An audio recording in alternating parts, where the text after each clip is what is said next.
brilliant. So brilliant. He's the darling of Nigeria legislature. Because these guys were untouchable. Yeah, two of them.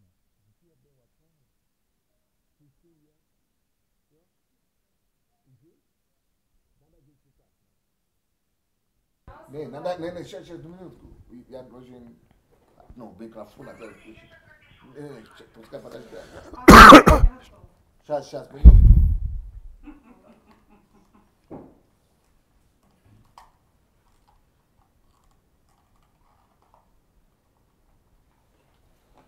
Я разубывался.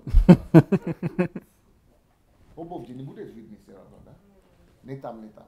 Хорошо, тогда давайте. Давайте, начните.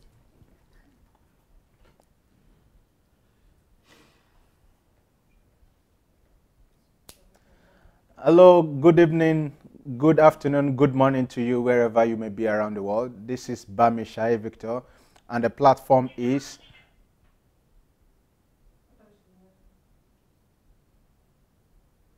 Считайте. А то мы начинаем без защитки.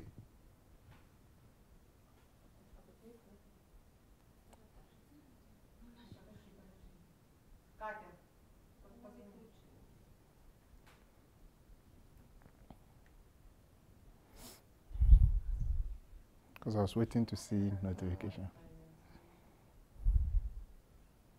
I'm so happy with this new background. Yeah. It's totally different. It shows you as a young university with your jeans. I'm not wearing jeans anymore. Yeah. I have jeans, but I'm an old generation. You call it that is just. Sure?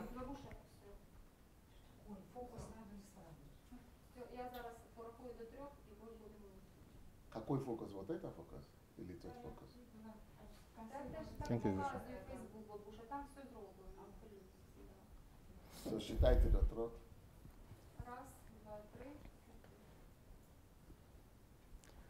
Hello, good evening, good afternoon, or good morning, wherever you may be around the world. My name is BAMISAYE Victor, and the platform is Dear Dr. Sunday Adelaja, or Dear DSA for short.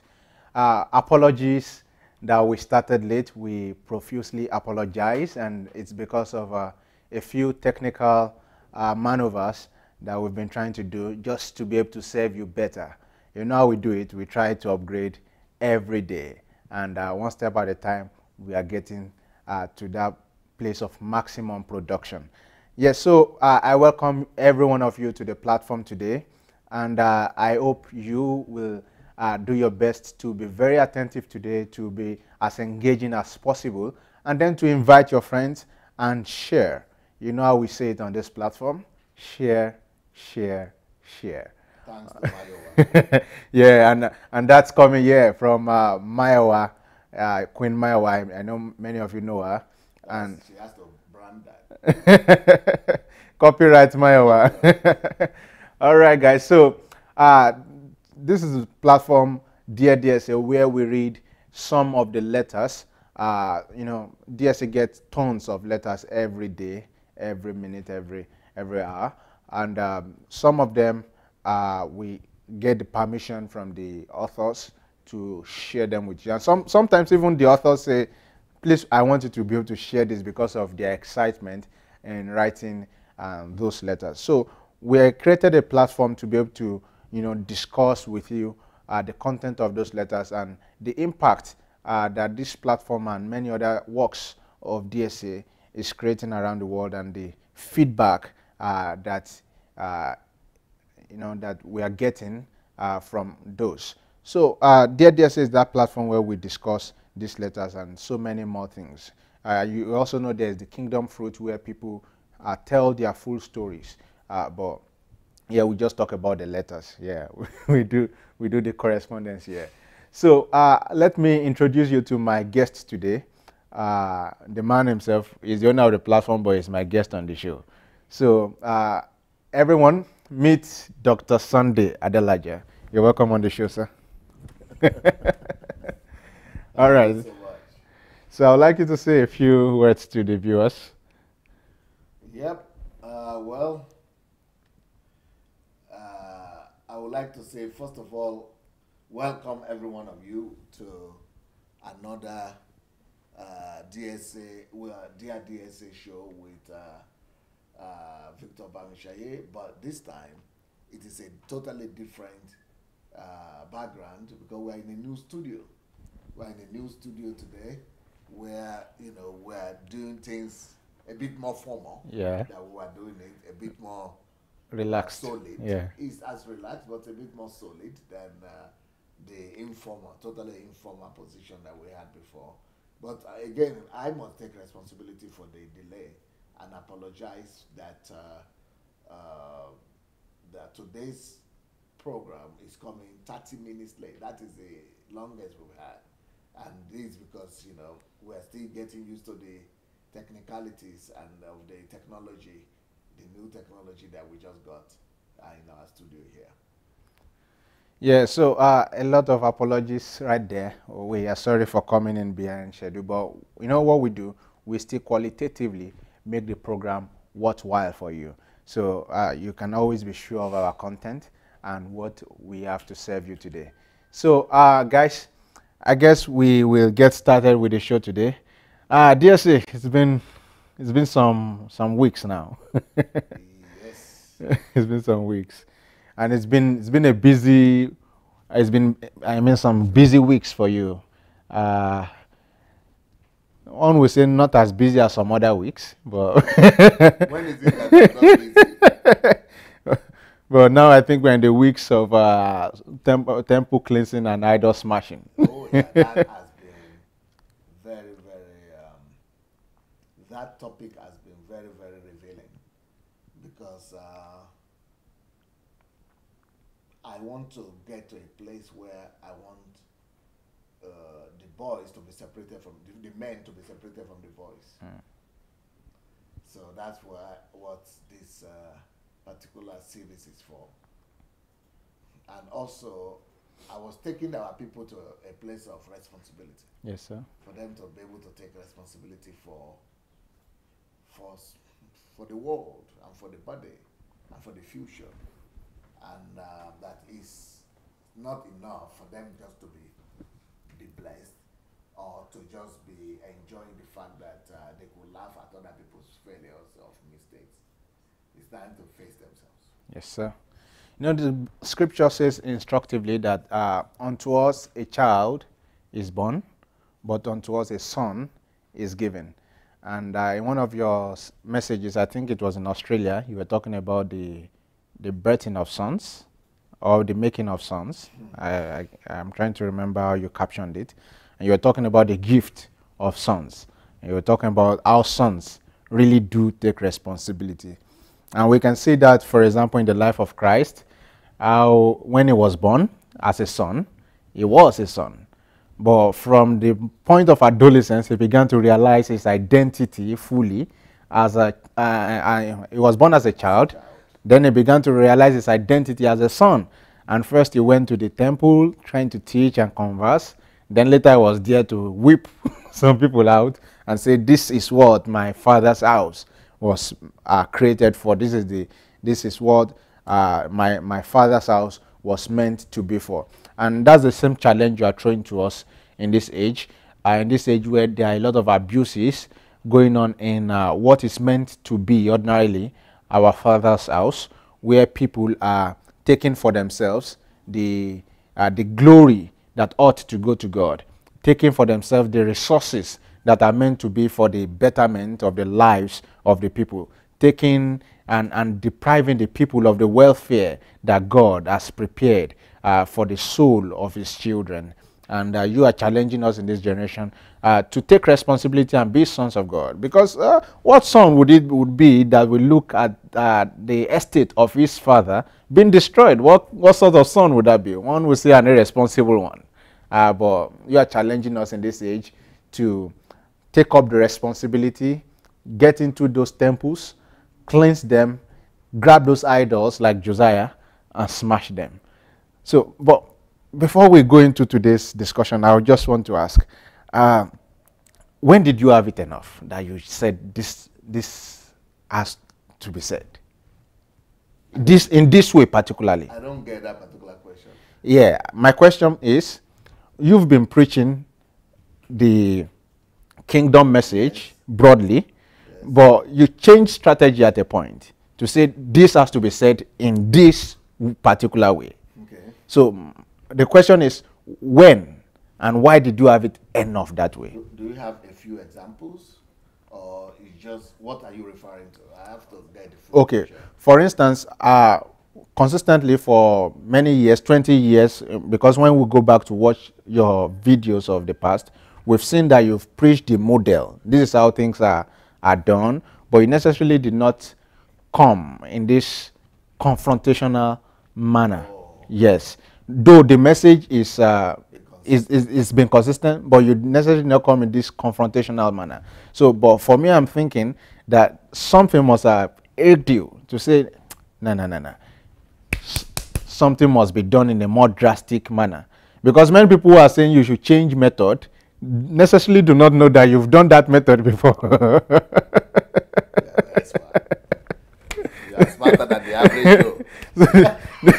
They are not considering that you've done those methods before. Very smart. They've now gone to watch the messages you've preached in RCCG itself and the same things you were saying. So what made you decide that, okay, now it's time to go back to drawing board Beautiful question. and change tactics, even though the message is the same?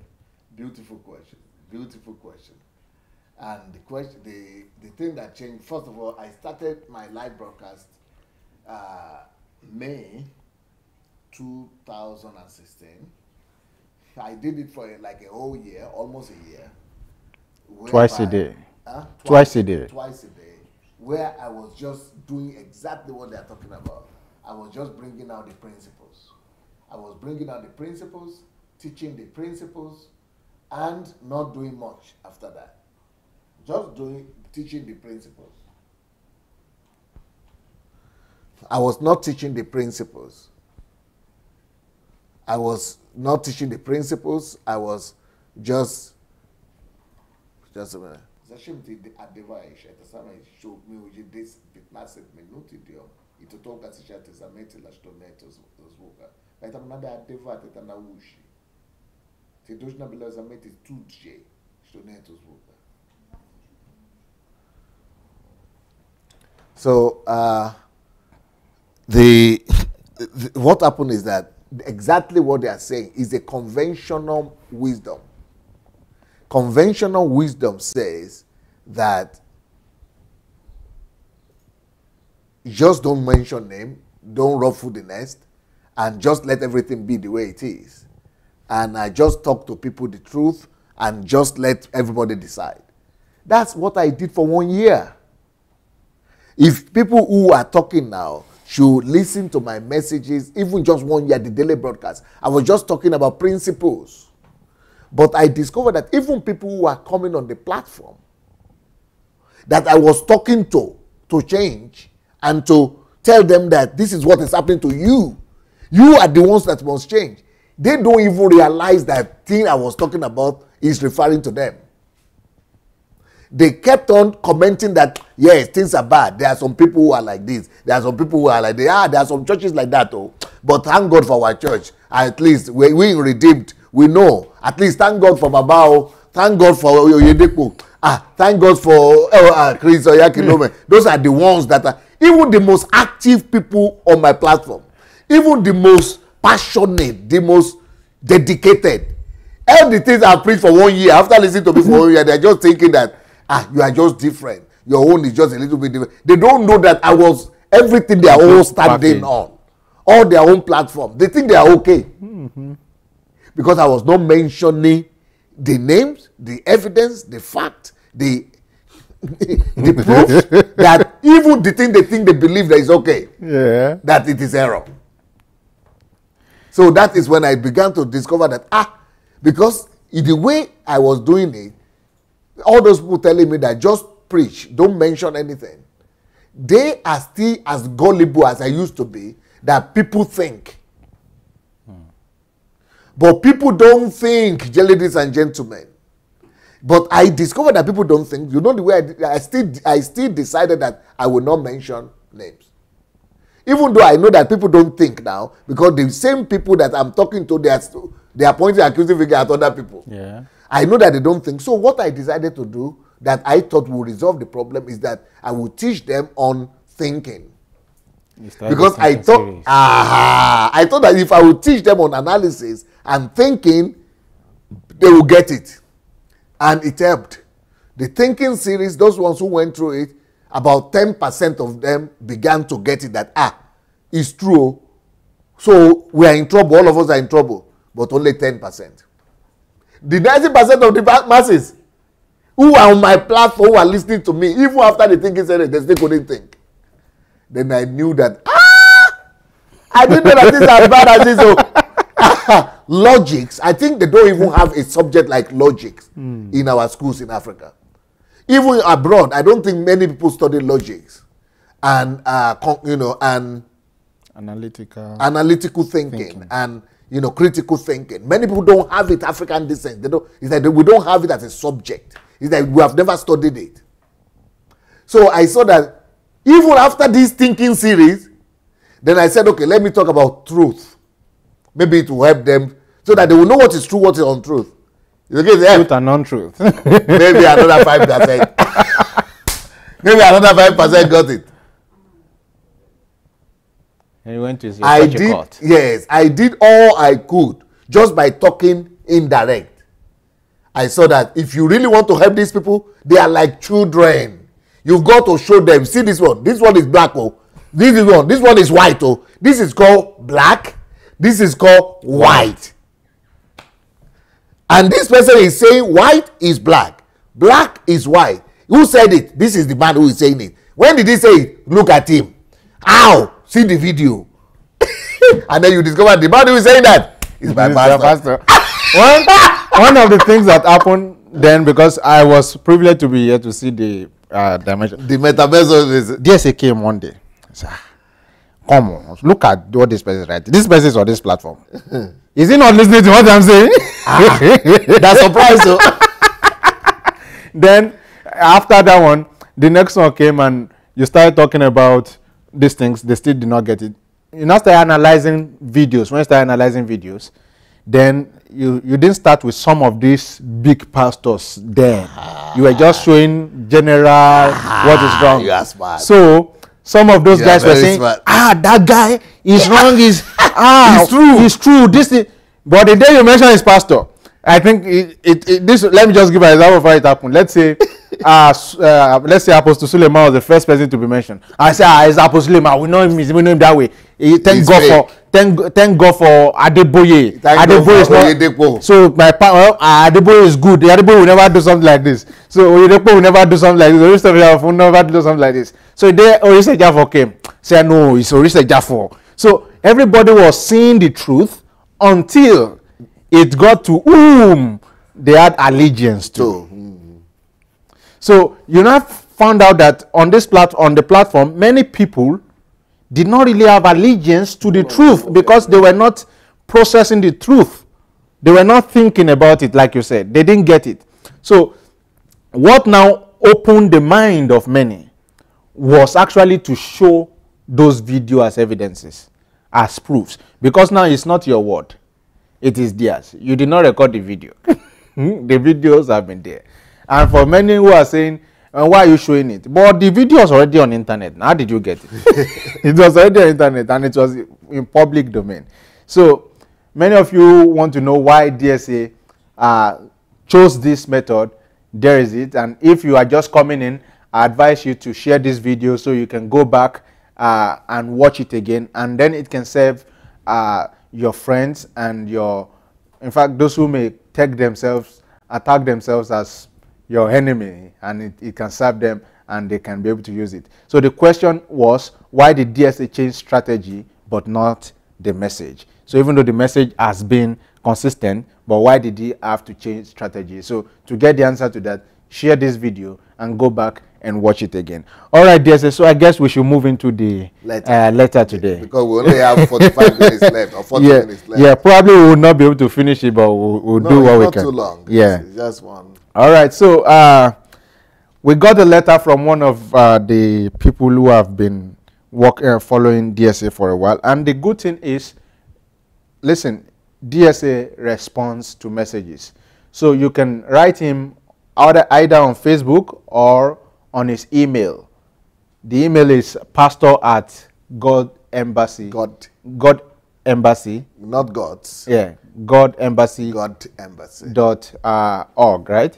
pastor@godembassy.org. So that is the email. So you can also write him on all of his social media platforms. He is accessible and is ready to talk to you at any time.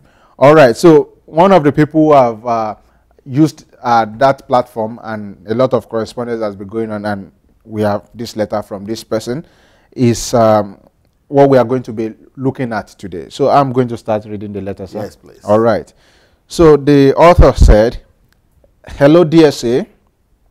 I've been waiting to send you this email like forever, and finally we are here.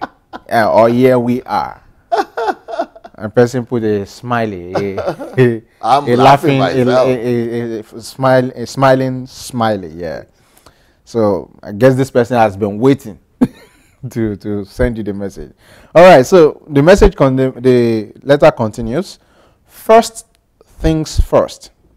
I'm glad to let you know that I am leaving Uncle Sam in June 2018. Hey, let's get the book. So this is the book, Uncle Sam. Stop Working for Uncle Sam. For many of you who have not heard about the book, here is the book, Stop Working for Uncle Sam. So the author is saying, I am leaving Uncle Sam this June. Says, which makes it 6 months since my first book review with you on Stop Working for Uncle Sam. Stop Working for Uncle Sam.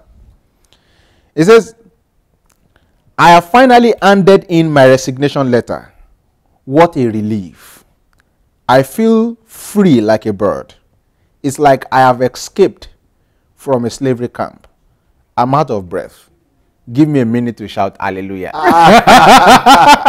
They already see the way they are doing it for you. Okay. Okay. Manual. Thank you so much. Manual labor anymore. Thank you so much to the team. Thank you so much to the team. All right, so I think let's talk about this. Because the author is so excited. She's or he or she is asking for an hallelujah.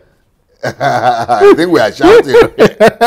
I think we are all shouting here for her. Yeah, so I'm going to read the first paragraph again, and I'll get your reaction to that. Okay. All right.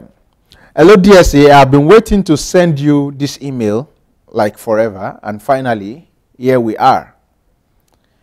First things first, I'm glad to let you know that I'm leaving Uncle Sam in June 2018, which makes it 6 months since my first book review with you on Stop Working for Uncle Sam. I have finally handed in my resignation letter. What a relief. I feel free like a bird. It's like I have escaped from a slavery camp. I am out of breath. Give me a minute to shout hallelujah. And she can write well too. Eh?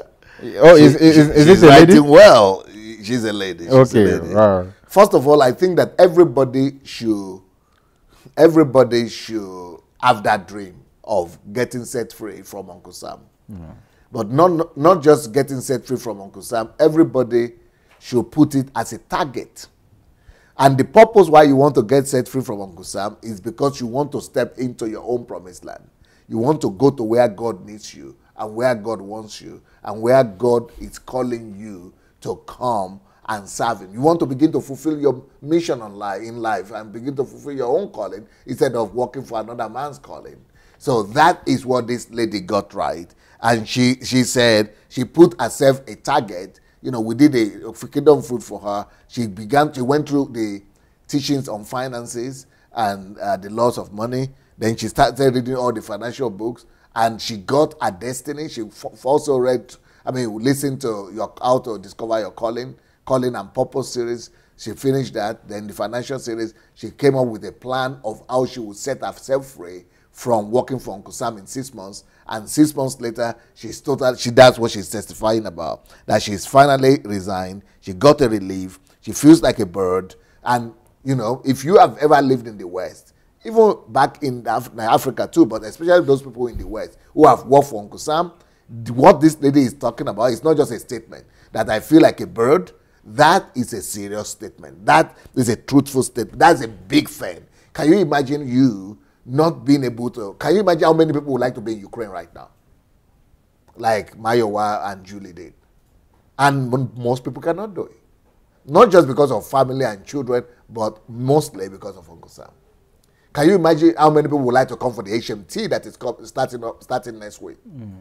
And many people will never be able to do it because of Uncle Sam. Can you imagine how many of our people are in Europe and in the West, and they cannot even go back home? They cannot even move back. They cannot even make up their mind to move back to Africa anymore because of Uncle Sam. So Uncle Sam is the new slavery, is the new colonization. And that colonization and that slavery, our people, it is only second to the slavery of churches and Jews. Those two slaveries are the modern day slavery today. So I rejoice with this lady. It's like I have escaped from a slavery camp. She's got it just right. I am out of breath. Give me a minute to shout hallelujah. Because she is, I know what she's talking about. I know she's, even though I've never been in Uncle Sam, God gave me this understanding from very early. But a lot of our people are still in this bondage. This is their reality. But thank God it's not my reality, and it's no more the reality of this girl. And thank God I wrote this book, Stop Working for Uncle Sam. If you have not yet read that book, I don't know what you are doing. I don't know what to do with you. You've got to go look for it and send it to all your partners or your members or your family members and share this truth with them. It's revolutionary. Wow. The beauty about your books is that they address needs and address it to the minutest and the most finite details of whatever the issue you're addressing is. And so for anyone who will take, who will follow the recommendations, many of them have found the result. They really have. And this is another example of such. She's saying, I set a goal to leave it by June 2018, and she in 6 months. Yeah, she did it. From January to June. So it's really possible. It's possible. Many people who have read the book, the average target that if people have been able to do it, in her own case, it is happened that she's able to do it in 6 months because she just stepped out into the new business. She was able to create new platform and businesses that is now sustaining her. That she's setting up new businesses to work for herself and to serve God and fulfill her purposes. But for most people, it is 3-year plan that has worked for them. But in 3 years, they are making their first million. So in 3 years, making their first million through that book. That book shows you how to be self-sustained and how to make your own money. And then by the time they add to that book, other books like other financial books, that's it. Wow. The Uncle Sam syndrome comes, in my opinion, from a lack of, or the indoctrination, or societal indoctrination to work rather than to fulfill purpose. Yeah. Well, that's what we have to rebuild in the world today. We have to rebuild the world. The world that we have today is created by capitalists. And capitalists are people who have gone ahead of everybody else. They are building capital for themselves. And they need the rest of the population to be their workforce. But what we need to do is to reorganize society. That's why I'm happy for Africa. Because by the grace of God, I'm going to write books. I'm going to do my best. I'm going to make it available for the whole world to know how to build a new world and a new society, whereby it's not built on survival, but it's built on fulfillment. Right now, the way it is, what is pushing people to go and be working for capitalists is because they want to survive. But what we're going to introduce is that no, your driving force shouldn't be survival anymore. It should be fulfillment and self-discovery and benefiting, blessing others. But, you know, the society has trained us. I mean, we go to school just to get a job at the end of everything. Yeah, the school system also was set up by the same people.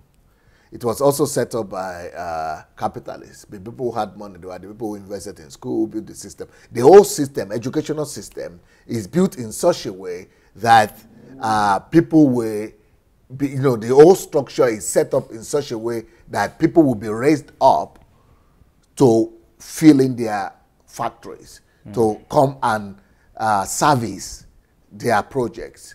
So the whole educational system is set up for that, to release workers and labor force. Just they needed people to replace animals, the bulls and bulls that were working for them. That's what is happening. Do you think we can ever get to a now point? They want to replace you. Now you want to even get with robots. Yes, and put robots. But when that happens, and we still have this same educational system, then what will become of man? Well, one of the you are provoking me with your questions, because you don't even know some of these plans. I've never mentioned this to anybody. My own idea about changing the educational system of the whole world, my invention is this, that with the way the world is going, with the way technology is growing, there is sooner or later going to be a time when robots and computers will replace man. Because that will happen and men will be redundant, that is why the books that I'm writing today, I've never mentioned this to anybody, but you are provoking me. The books that I'm writing today, they are meant for that time. When I'm saying stop looking for a job, right? Stop looking for a job. Or losing your job is the greatest thing that could happen to you. Or concern, all those things. But a time is coming that you will not have any option. They will throw you out.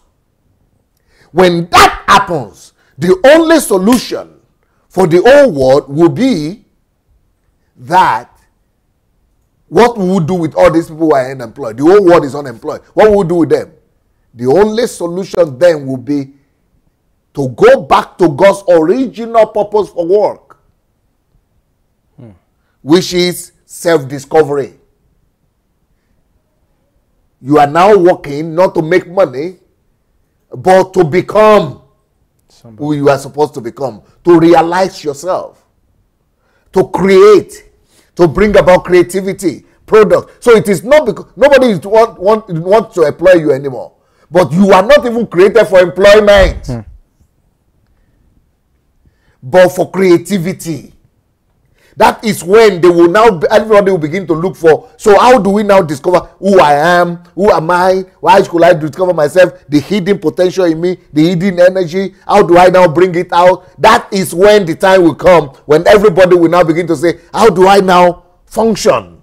When there are no more descriptions, job descriptions for me to do, and nobody employing me anymore. So you will now be employing yourself, you will now be looking into yourself, what services and goods can I produce? You now have to look inside, and that is when men will begin to live from inside out rather than just from outside in for survival. I don't know if you are getting what I'm saying. I do get it. So this my books will be in high demand.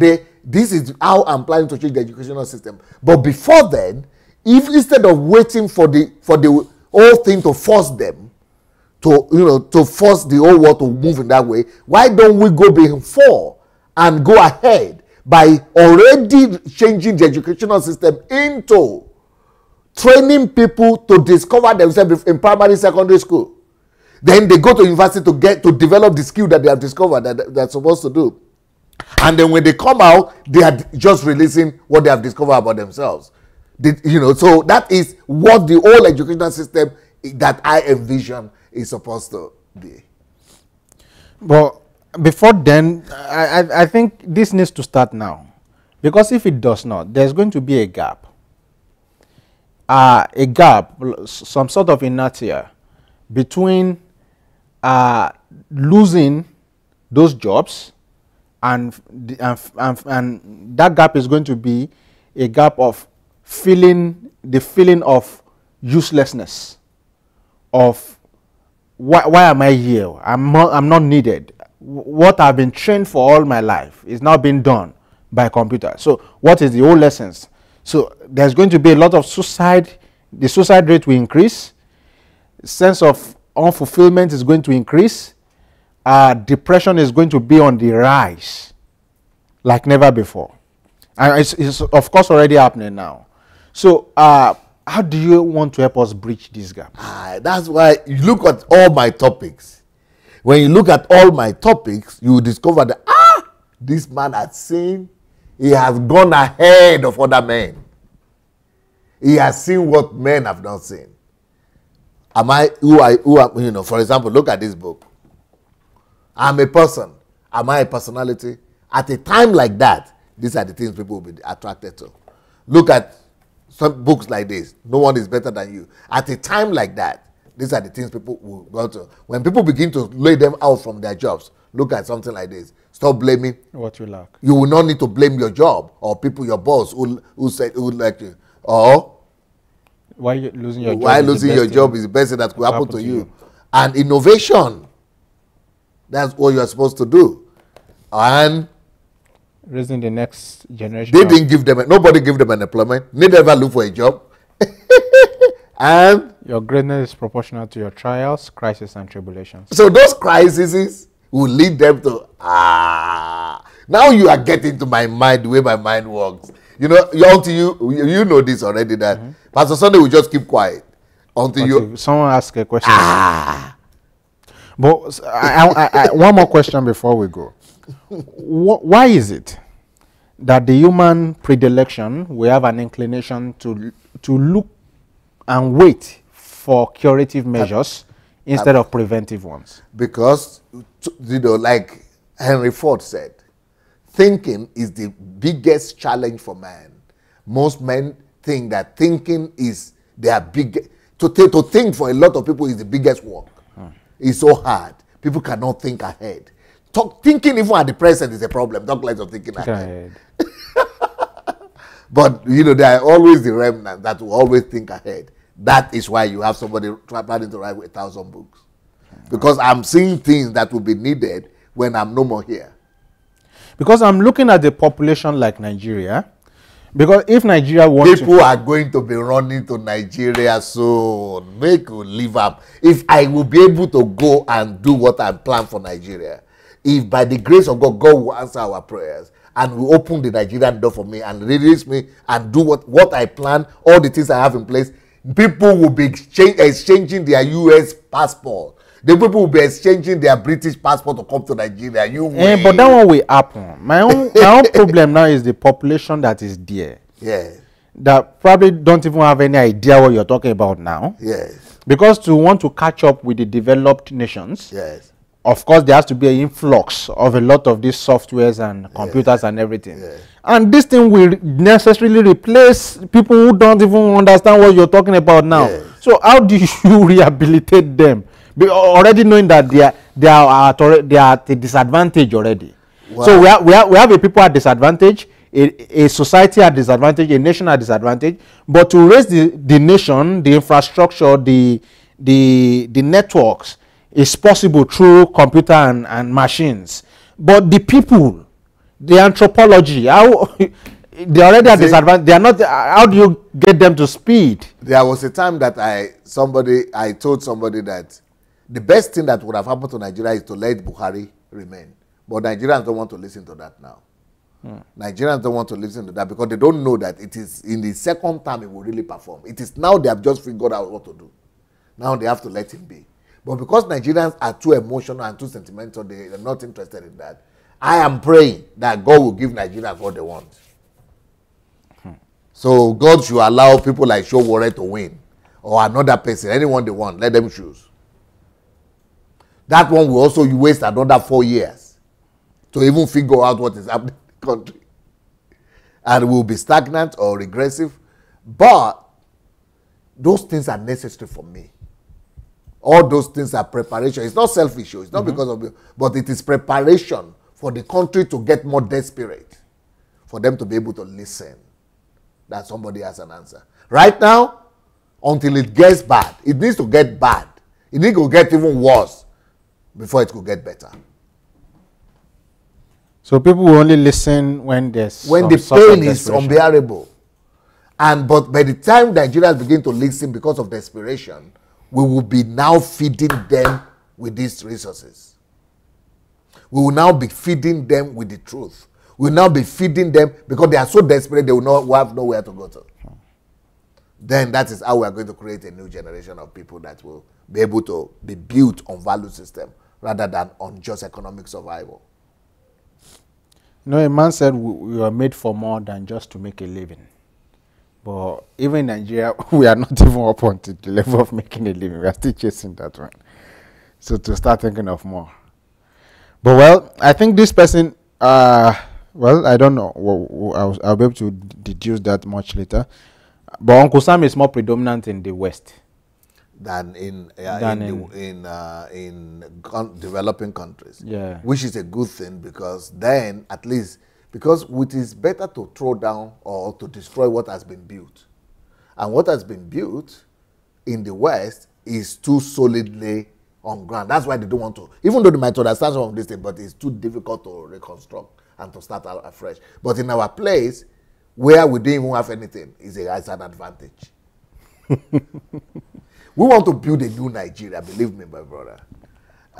If you have not listened to and you have not watched our 3-sector, development plan program, we want to build a new Nigeria, infrastructurally, mentally, socially, politically, and even, economically. We are going to do that. And guys, the work is people so much. Always, right now, because I'm talking mainly about church, most people are still thinking that I am just a pastor, and what I have to deal with is just pastoring and church. What they don't know is that I even have more comprehensive plans for the national transformation than just for church. Than just for church. But right now, what they are seeing is church. But they don't know that we go beyond church. And that by the time I begin to deal with political transformation and economic transformation, they will be shocked that, you mean answers like this could be available? Yes. Answers are available. One thing that I know for sure is that Nigeria should just wait for what is coming, and the move is already here. I stopped talking. Yeah. Because I don't even want to talk again, because I've been talking a lot. People say, why are you not coming? Come now, as if it is me who don't want to. As if it is me who don't want to come. Since it's not in my hand, so I just stopped talking. But when the time comes, I will just begin to act rather. But in the interim, this is a challenge to every one of us that is watching. The task is much. There's a whole lot to do, especially in our country, Nigeria, in our continent, Africa, and in your neighborhood. So what you can do for us to be a part of this movement to transform Nigeria, to transform your society, is to be able to implement what you know, is to be able to propagate it. Share a book, share a quote, share a chapter of what you've read from DSA's material. Share, clips of some of the videos you've listened to, and let's change the narrative together. There's a whole lot that is happening. There's a whole lot that is about to happen. There's a whole lot that is going to happen, and you want to be a part of this shift. You want to be a part of this paradigm displacement. So I challenge you to share what you know, share what you've learned. Invite people to this platform. Let them get knowledge. Let's awaken not just the consciousness, but the conscience and the thinking ability of people. And that you even go and share this one right now. Yeah. I think it's worth it. Every minute of this program is worth it. And with not even everybody that is watching, go share the message. Share, share, share. Go share with your friends. Go share in their inboxes. Go share in the what? Invite your friends. Yeah, go share in the inboxes, in the timeline, your own your timeline, groups. your groups, Facebook groups, and everywhere. So there's a line here, and the line says, "What a relief! I feel free like a bird." Then it continues, "It's like I've escaped a slavery camp." You've had so many people talk to you about this feeling. So yes, you've not had the experience firsthand, but from the second hand and the third hand narratives, what would you say is the contradistinction between this feeling of freedom and the reality of being in a concentration, in a slavery camp that Uncle Sam is like? I think it would be a good thing to do the program with maybe Mayowa or Julie. They've been in that system, in the Western system of job, working, going to work from Monday to Friday and going from one job to the other and being paid salary. And that salary will finish before the end of the month. And then you have to keep on going. And then you are chasing after some shadow to comfort yourself. And the comfort is that, oh, I will get a new car, or I will get a new raise. Then 20 pounds raise, 50 pounds raise, or I would be able to pay my mortgage off. I'll buy a bigger apartment. But the money keeps on finishing. No, it's sad. I mean, because it's like you are torturing yourself. You go there, you have plans, and you keep on dreaming. It's a mirage. You know, I was a village boy. And, you know, right across our village, you know, a few kilometers from our village, we have the express road, express. So this express road, we used to pass by it and carry things on our head. So, but we don't have cars, so I was just trekking. So in the front, you always see mirage. Yeah, from the sun. From the sun is creating a mirage. An impression that there is water in front of you. Yes, sir. On the cement, on the concrete, on the asphalt of the road. So I will be saying, see the water in front of my, I'll be talking to myself. I'll be talking to myself that water in front will go to get there soon. Then I will discover, after walking about 20 kilometers, we have been walking since now.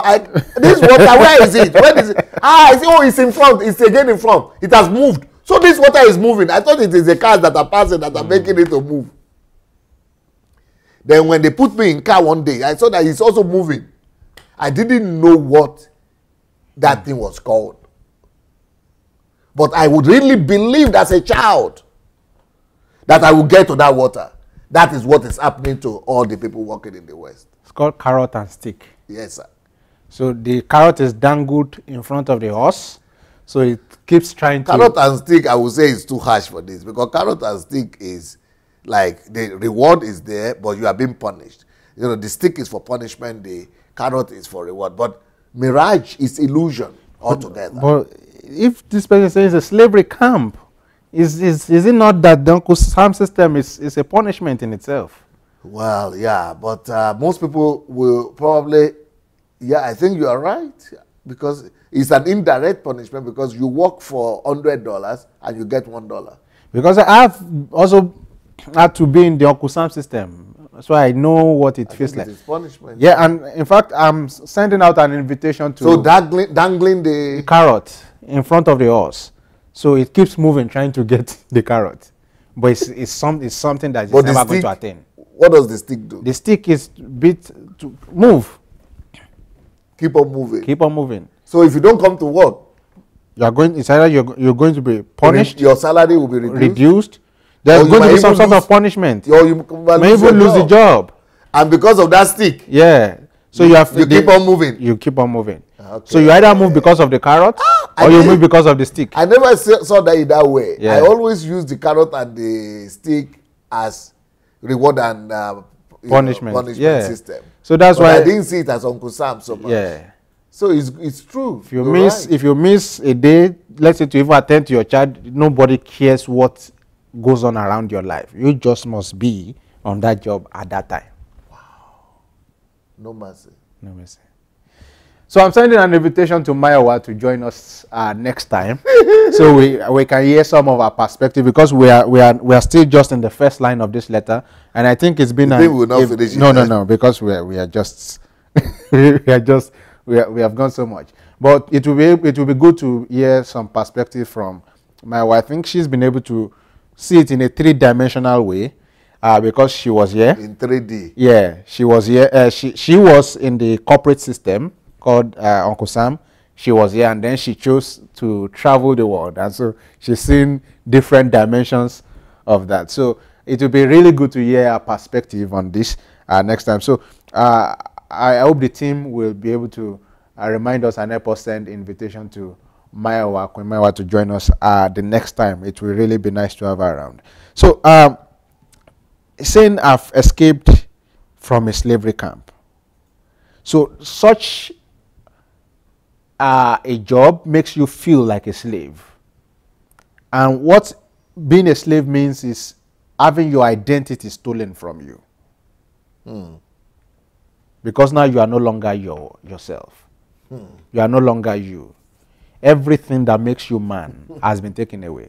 I saw a picture of a baby, of a small child, and he was welcoming his mom at the airport, and he took a placard with the insignia, "Welcome back from prison, mom." Welcome from job, eh? Yeah, because this is a prison. Yes, because the mom had been on the job for as long as possible. So it means this child, I don't know what informed the writing of that insignia.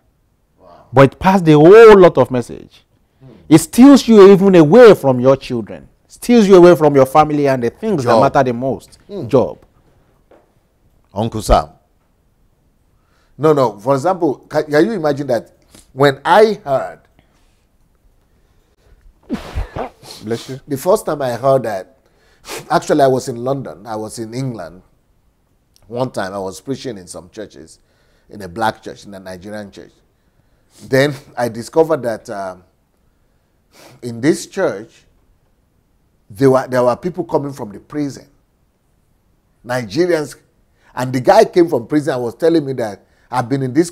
He was born in this country, but his parents were Nigerians, and he said in Nigeria, 60% of the blacks there, of the people prisoners there are blacks. In England, in London. I said, you mean Nigerians are there only Jamaicans? I used to hear they're only Jamaicans. I said, no, and now it's everybody. So I said, what is up? In Nigeria, when we used to be there in Nigeria, to say that your child goes to jail or went to jail, I mean, I've never even seen anybody who went to jail in my whole life before I left Nigeria. It is so rare and such a disgrace. Yes. But now you travel abroad. Because in Nigeria, as if you travel abroad is rather a better life. And it is here now that your children are in jail. How can you understand that? Then, later on, when I started doing the HMT, the retreat, then they started sending teenagers to my HMT. Then I discovered, Then I began to hear that the worst students are black students. My own niece in London is a teacher in school. And she said there are students that are 9 years old, 6 years old, 10 years old, 12 years old who cannot even read or write in London. So public school system has been, black people, because they come, what I discovered that many of them move over to England. Nobody is sponsoring the parents, the adults, move to England, and they need to survive. So Uncle Sam, they sell themselves. The husband goes to work, sells himself out to Uncle Sam. The wife goes to work, sells herself to Uncle Sam. 3 children or 5 children. They're coming from school by themselves. They stay home after school by themselves. Only the street and TV. That is the worst generation. We know that, I used to think that African students will be the smartest. Because that's who we are. We who came on scholarship were the smartest, everything. Not in England, though. The Chinese and Asians and Indians are the smartest. Not Africans, because nobody is working with them. The ambition that is there, the one that is even surprised me the most is that All these children that I began to work with, no ambition at all. The greatest ambition for Nigerians and the dream that they have is that their children will become footballers. Or they'll go and sing or act, become actors or singers. They don't have, as if the society itself, they believe in their mind that they cannot do anything. That's the only way for them to make it. In England, let people who are in England now confirm it. They even believe that the English people, the white people, will not even give them the same equal footing or footage like black people. They believe that there is discrimination, we can never be competitive, and they are not. So what I am saying that this one is, Ukraine is more racist than England. Ukraine is more white than England now. Because England now is 40% white. I mean 40% black. London is 40% white now. London. The rest is just all kind of mixture. No, thank God the white people are coming from Poland to now make it to become to now make it to become 60% back.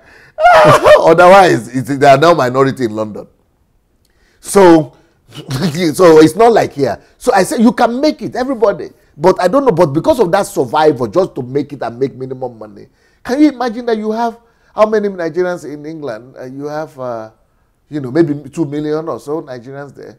And, can you imagine if 2 or 3 or 10, I thought that every Nigerian is like me. That if you have, it's not like having 1,000 Pastor Sunday in England. Even out of the 2 million, let's say we have 1,000 Pastor Sunday, we will be controlling the whole country everywhere from head to toe. If one Pastor Sunday is here, we are already putting the whole country upside down. What is happening where we have 2 million Nigerians? I'm shocked. Now I discovered why. 5,000 people here. Yeah, and I discovered what happened. It's because the ones you have over there, they don't have the right information. They have not read this kind of books. It is church they are going to. Religion they are practicing. From one bondage to another one. Yeah, from one church to another one. From one slave master to another slave master. From the job slavery to church slavery. You are right. One of the things I used to think so much, of course, practicing medicine in the US can be very hard.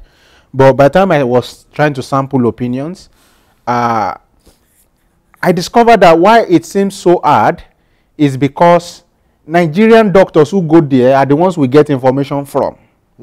So what happens is that they work extra hard, do extra time, stay extra days, overtime. Why? Because they want to make extra bucks.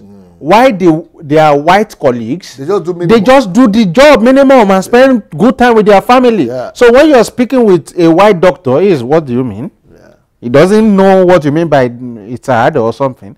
But the black guy will be telling you of how hard work is because he is working for money. Also because he didn't go through their system. Most of them were not educated there. So to get qualification and exams, and our time is up. Can you believe it?